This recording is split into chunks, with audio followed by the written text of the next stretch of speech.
Bakit? Ano ba kaso niyan? Nahulihan ko ng damo eh. Sige, pasok mo sa loob. Paimbestigahan mo kay Montalban.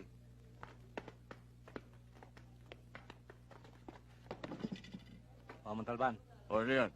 damo na naman yan eh. Pinahirapan ako niyan eh. Ikaw nang bahala dyan ha. Iwanan mo na yan.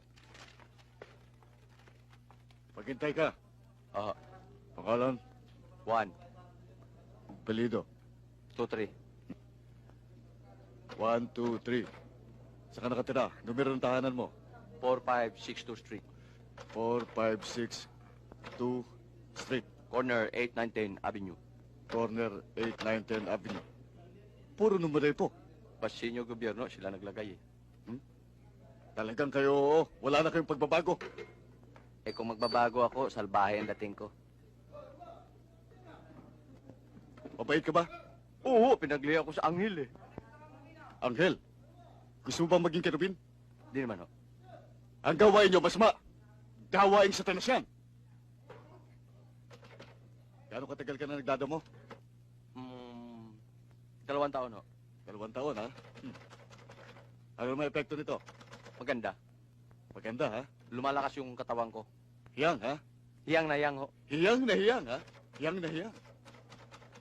Gamot.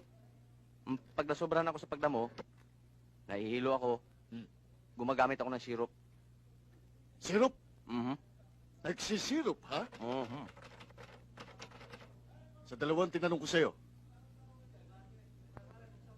Masama ang dating ng marijuana. Ang masama talaga yun. Kayo ba yung nagmamariwana? Nung araw. Ha? Ano epekto? Masama, kaya tinigilan ko. Nagagamot kayo? Hindi. Hindi kayo nakakasakit? Hindi. Sinungaling! Sinisigawan mo na! taong hindi Sinisigawan mo na ako! Yeah. Nagkabaliktad ng sitwasyon. Bakit ka tanong ng tanong? Sagot kayo ng sagot. Juan!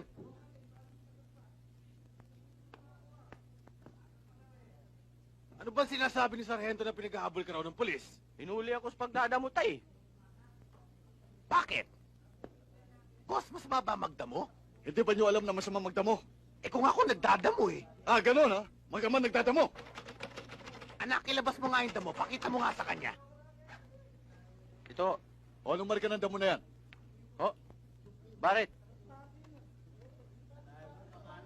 Meron ba barit? Oh, yun yung pagkain ng kuneho, ng kambing at ng kabayo. Anong trabaho mo? Kutsero! Katunayan nga eh, diyan ko binubuhay ang pamilya ko sa damo. Ah, gano'n. Nagugulan ako. Bakit naman gano'n? Hindi ko agad sinabi sa akin. Hindi nyo agad tinanong! Mga bisit kayo! Sige, umuwi na kayo! Sige, magsilayos kayo! Wala ba kayong kabayo sa inyo? O, mga bisit! Pambihira kayo!